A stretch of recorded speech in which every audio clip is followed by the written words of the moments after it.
Thank you so much for joining us today. I'm Tina Jackson, and with me today, I have a very special guest. His name is Matthew Wilk, and he is with Get Kids Back to School. Matthew, welcome to You Beautiful Creation. I was introduced to you from Kristen Lee, and yeah, this is very exciting. Can you please tell us what is Get Kids Back to School and what it's all about?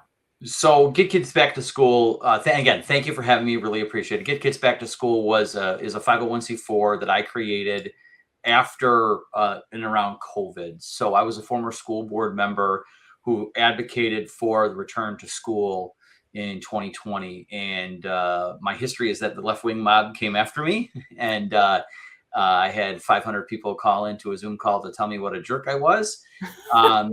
But I think we've seen since then how dangerous of a mistake that was. That did, however, have a silver lining. The silver lining was that parents started to investigate what in fact is going on in their schools. And a lot of times they didn't like it. Mm-hmm. So what I heard from is a lot of parents who said, hey, man, I don't like what's going on in my schools. I'd love to run for school board, but I don't know how. Mm-hmm. And well, the know-how part's really easy. It's the drive and having a good heart and wanting to do what you need to do to protect your children. And if I can find you, I can teach you how to do it. So that's what Get Kids Back to School does. We help candidates run for office. One for school board, in particular, local school boards is what we concentrate on. I think I've helped something like 90 candidates over the last 2 cycles, and I think I've won like 38% of the races. Wow. Some people think it's good. I think I'd like to do better. But what I really do is give parents the understanding as to how to run the nuts and bolts. But I also give them, we spend a lot of time especially in the off years, 2025 being an off year, on issue education. So what are the current issues going on in schools? What's important? And what do you need to be aware of? And that now you're armed with the ability to go have that, go and be in a school board race. Awesome. So what are the issues at hand right now in the local school districts? The 3 top issues are, and that parents are talking about a lot right now, is boys and girls sports. That's a big one. Title IX.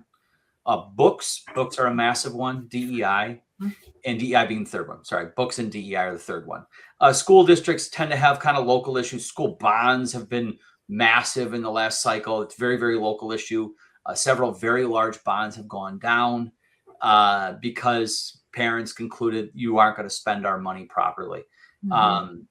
So if you want, we can go through all 3 of them one at a time. Yeah. So the first biggest issue is Title IX, boys and girls sports. Yes. And boys and girls bathrooms and boys and girls locker rooms. And it goes generally kind of the problem that schools have. And we were just talking about this last night because I was on another interview, and we talked about having a health clinic in a school. And one of the problems that we have as parents is that schools are trying to sort of take our place. And a well-run school, my parents were both teachers. My dad taught for 35 years. My mom taught for 25 years, with the time taken off to raise me and my brothers. And it never works when the school is in the place of the parent. It works when the school helps the parent and the school works with the parent and they work together. So what's the big issue going on right now about Title IX is that there still are a group of school districts, and they're taking their lead from Attorney General Dana Nessel, who thankfully is in the second to last year, should be gone in 2026, in saying that, well, if you have a child that has gender dysphoria, that they get the rights of the child of the opposite gender that they really are. And that set parents off. If you recall, very recently, there was a volleyball team in Ann Arbor, and Ann Arbor had very clearly a boy with gender dysphoria on the team. And parents found out afterwards. They didn't like it. In fact, some parents found out that their daughter shared a locker room with this boy with gender dysphoria.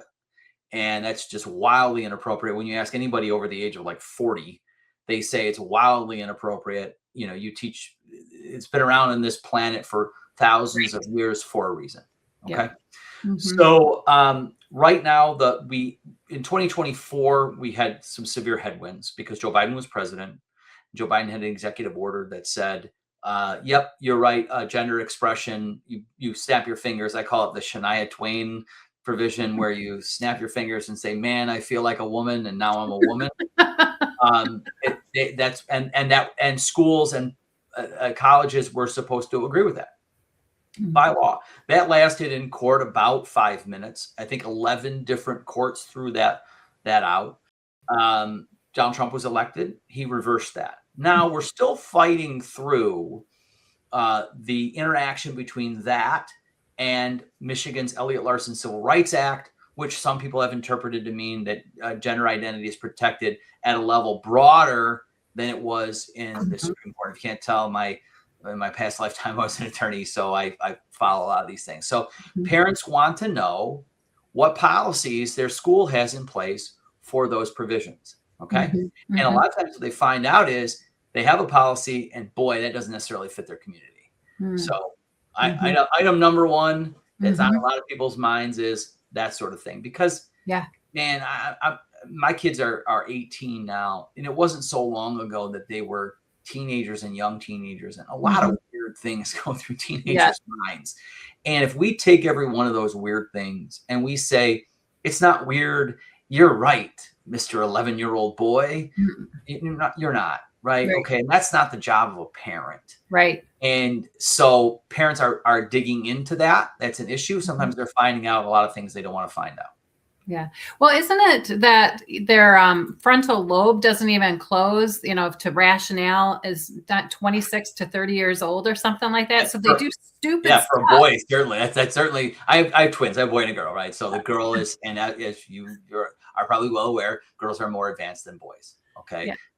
Somehow, some way, by the grace of God, boys catch up at some point. I'm not sure they actually catch up. They just get to something that's sort of passable in society. Right.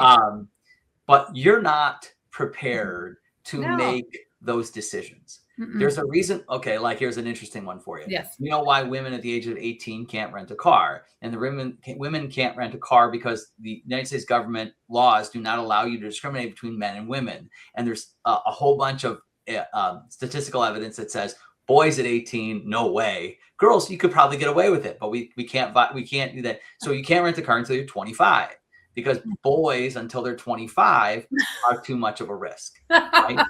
Now tell me, Tina. Hello. Can a 7-year-old boy change their gender? Right. No. No. You can't do it. You can't even feed yourself. Right. So the concept, all these concepts are so crazy.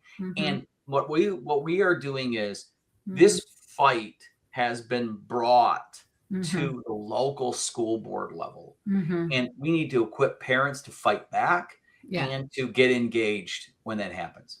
So what can you tell a parent right now who has a kid in the public school system? Where are they supposed to go, or what are they supposed to do to try to find out if this is being pushed in their school? So what are the steps? Great question. First step is you contact your school district and ask them for their policy on the issue, right? Okay. Say, I would like to know what your policy is about gender dysphoria and bathroom, locker room, sports use. Very simple. Okay. Most districts do not have a written policy, and they've been sort of whistling past the graveyard, right? I don't want to tell you. Some school districts will respond with, well, you see, Elliott Larson Civil Rights Act, blah, blah, blah, blah, blah. Okay. Some say, hey, look, man, we are between a rock and a hard place. If we go one way, we think we're going to get sued by the federal government. If we go the other way, we think we're going to get sued by the state government. That's probably the most honest answer. But understand, these policies existed long before any of things happened. You'd have a kid, they're a 7th grader. They're uncomfortable using the bathroom with other people. What did you do? Hey, come on, use the staff bathroom. Go ahead. We don't care. Right? And there were solutions that were child-based. Right? How do I do what the child A needs and B wants? Because those are not necessarily the same thing. Fast forward past 2016 in the Bostock case, fast forward past the guidance that the Michigan Department of Education put out in 2016, which was ridiculous, unsupported by law entirely. And now you said, it doesn't matter whether you, teacher, counselor, or parent, you think you know how to handle it. This is how you're going to handle it. I think when parents find that out, they don't like it. They want to get engaged. Right. Absolutely. I know this is really blown up recently. And then with the new standard guidelines that just came through, November 13th, 2025. Yep, I was Can you there. talk a little bit more about that and what was in there and how it muddied the waters a little? Sure. So I spoke before the State Board of Education on this issue, and I spoke to them as board members because I was a board member. And the state of Michigan, and this is important for parents to know, okay, do you know your school district is not required to teach sex education at all, period. Okay? Query, should they? Okay, so if a district concludes that they should, then they are required to create a sex ed advisory board, which is supposed to be mostly parents, 50% parents. It's supposed to include clergy. Okay. Most districts have either not complied or ignored that or done whatever they want. So here comes the State Board of Ed, which is the board members. There are two conservatives, Nikki Snyder and Tom McMillan, who have been fighting against this for now they're on their 9th year. And the department just doesn't listen to them. And so they put out new standards originally. And what they were going to do is integrate sex ed concepts into health. Health is a mandatory class on the Michigan merit curriculum. You must take health to graduate. Sex ed is not mandatory anywhere. Specifically, school districts must allow the right to opt out. Okay. So what happened after that? Well, if you are familiar with a case called Mahmoud versus Taylor, Mahmoud versus Taylor was decided last year by the United States Supreme Court.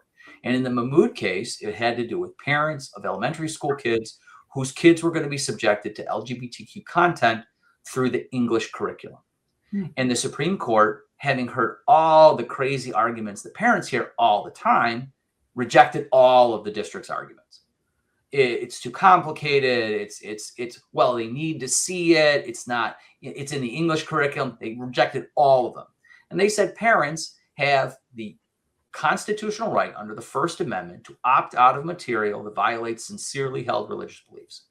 Okay. So they know that a lot of parents, and I already know a bunch of them, are going to go to their school district, find out where this stuff is, and opt out of it, period. Okay.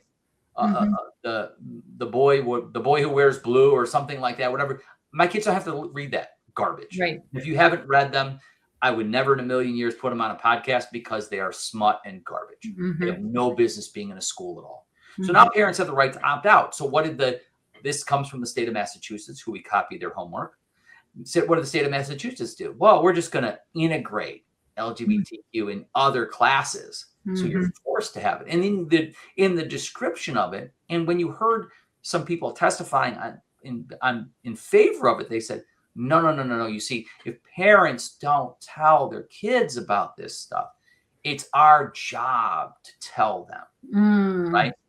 And that is directly what the Supreme Court said you cannot do. You cannot usurp the parents' right to set the moral boundaries of their children, period, end of discussion. So they tried to weave it into the health curriculum. We went ballistic. Okay? And we had, I don't know, like 100 people show up to object to this, myself included. I spoke before the board. They came back with version 2.0, which was to take it all out of health, but put it all into sex ed. Okay. To which Nikki and Tom raised a very good point. Hey, do you have any authority to set sex ed curriculum? Right. They do not. They do not. It doesn't stop them from trying. It doesn't stop them from writing letters, but they do not. Sex ed curriculum, because it is purely optional. They can choose. They don't have to do it. Yeah. It's got to be made by the SEAB, the Sex Ed Advisory Board, the SEAB. So they passed it anyway. We're all waiting to see what the Department of Ed then sends to the districts, how they frame it, because they told the world, this is just guidelines. This is just optional. This is not something you have to do, which is true. But we want to see the letter. So that's a big issue too. Parents are up in arms about that. Very good solution for you. In the year 2026, I think you should run for your school board. Because when they bring that to you, and as a school board member, you've listened to me, they've listened to you, Tina, they hear the education, and they walk in their school board and say, hey, man, is this mandatory? Because I think this is optional. Right. Yeah. And I have a school board member up north who said flat out, I am putting a proposal, we're just going to stop teaching sex ed because we've got better things to do with their time. That's awesome. I mean, to finally have some guidelines to say, okay, this is what we need to do. Get on the sex education, the sex advisory board, for one, check to see if it's being taught, and to stop this this confusion. It is pure confusion, and that is, yeah. You said, I like how you said that there has to be like 50% is supposed to be parents. Correct. Of the kids that are going to that school. Is that what you're saying? Or That's just correct. 50%. taxpayers? No, 50% parents. Oh, okay. All right. Well, that's. They struggle, and districts struggle to find them because they want people who are ideologically aligned. And guess what? Most parents aren't. Right. Right? Yeah. It's all cool and theoretical when you're 28 and boy, isn't this great? And then you have a kid, you bring a child into this world, and you know, and I know that that's a challenge, and you fight that every day. You fight every day. What are my kids seeing online? Who are they talking to? What are they saying? And you got to really build that strong foundation so that when they do see this stuff, and there's no better feeling as a dad. I heard this, but I don't believe it. Right. Yes. Exactly. I agree with you.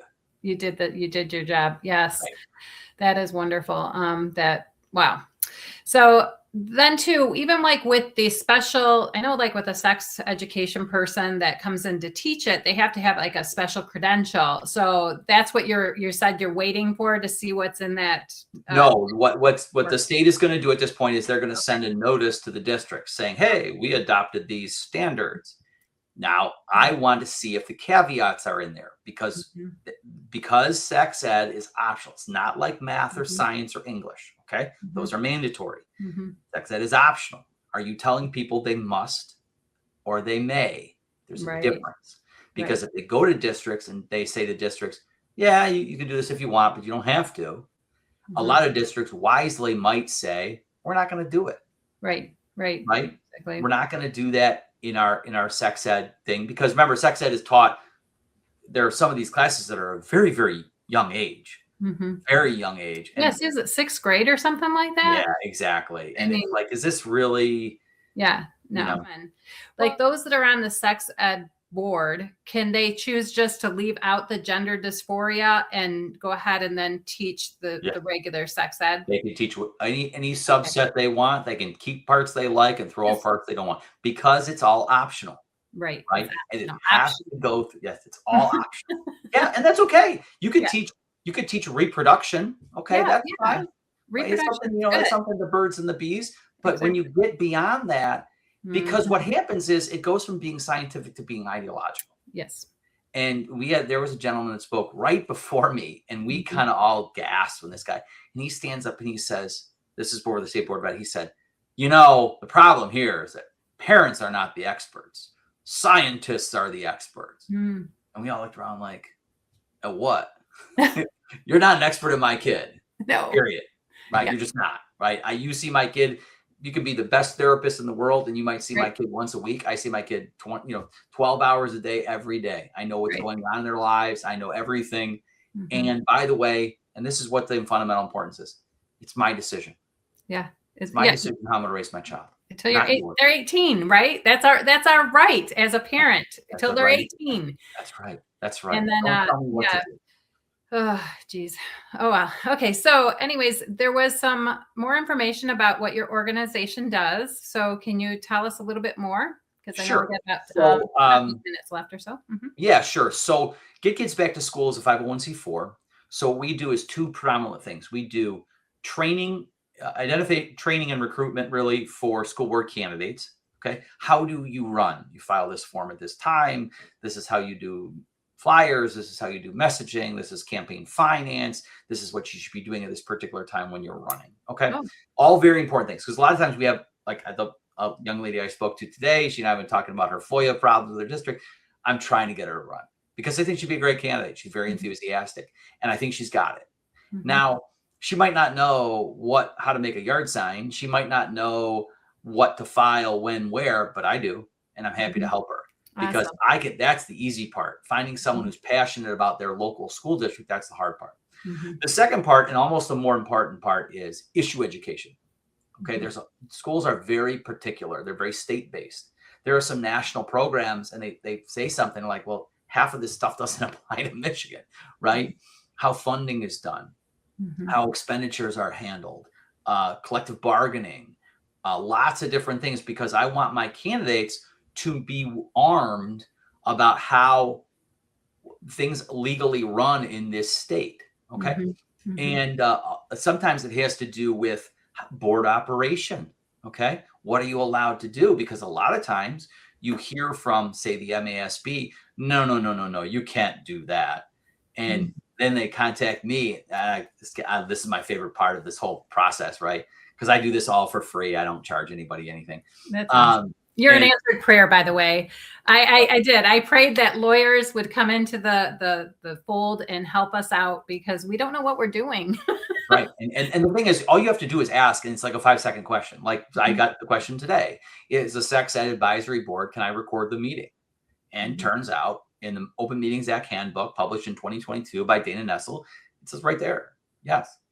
And I know what's going to happen. She's going to walk in and she's going to set up her tripod, and they are going to go, you can't do that. And she's going to be armed with, here's page 12 of the handbook. Please read it. And they haven't. And the first thing they're going to do is try to pull a legal card on her. And the difference is she can say, I spoke to a lawyer about this, and this is what he told me. And then when that goes to the district's lawyer, the district's like, yeah, he's right. Because district lawyers don't want to drag people into lawsuits that they're going to lose. So yeah, so what do? We do identifying, training candidates, helping them win. And then after they do win, we do a lot of information sharing. Like, hey, what's going on here with this? Or, hey, I heard this and I'm going to plan to handle it this way. What do you think? And we get past this sort of stuff around. And I think one of the things that frightens parents sometimes is, okay, so I win, now what?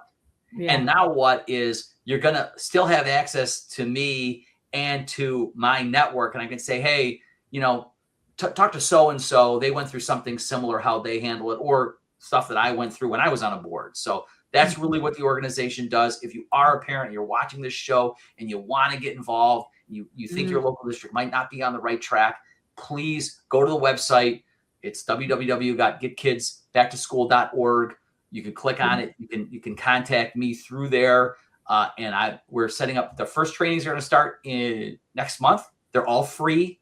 I've been told to repeat that one time because it's just a labor of love. I mean, I have education running through my veins.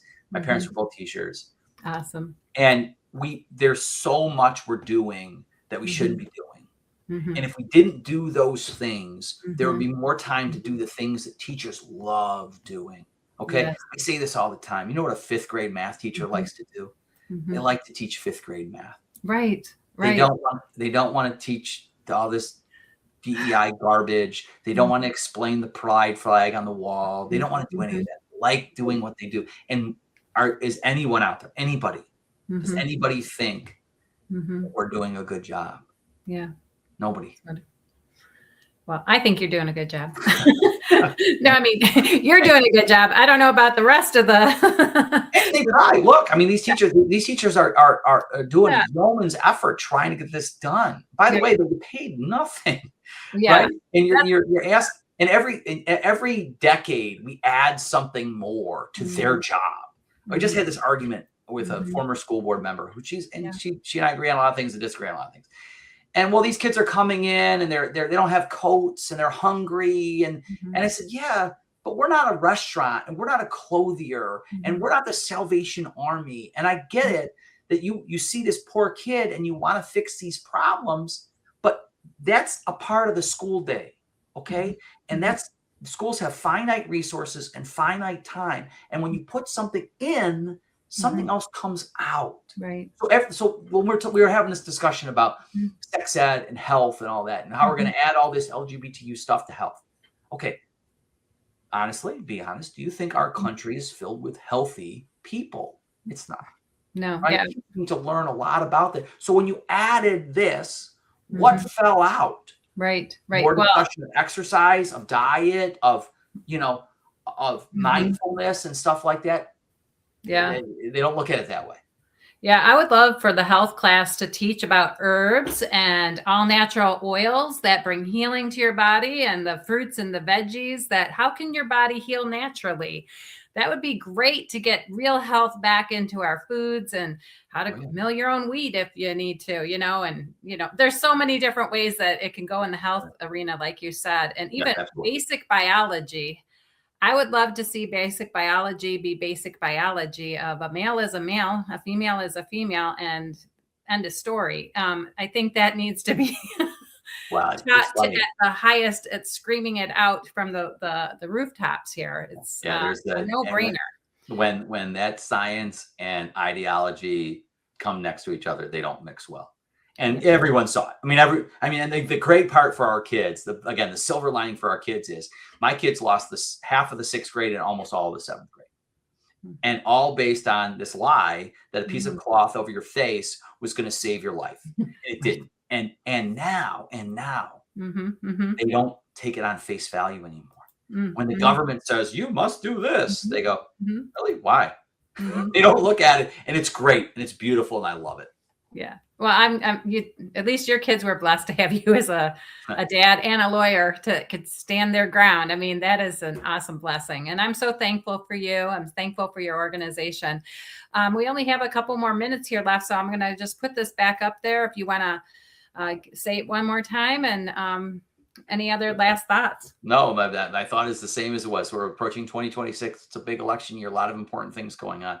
Don't exclude the bottom of the ballot. The bottom of the ballot is your local school board. If you have any interest in running, reach out to me at www.getkidsbacktoschool.org. Sign yourself up, fill out the contact form. I'll reach out to you. Can't wait to work with more enthusiastic parents as we enter the 2026 election cycle. Wow, that's awesome.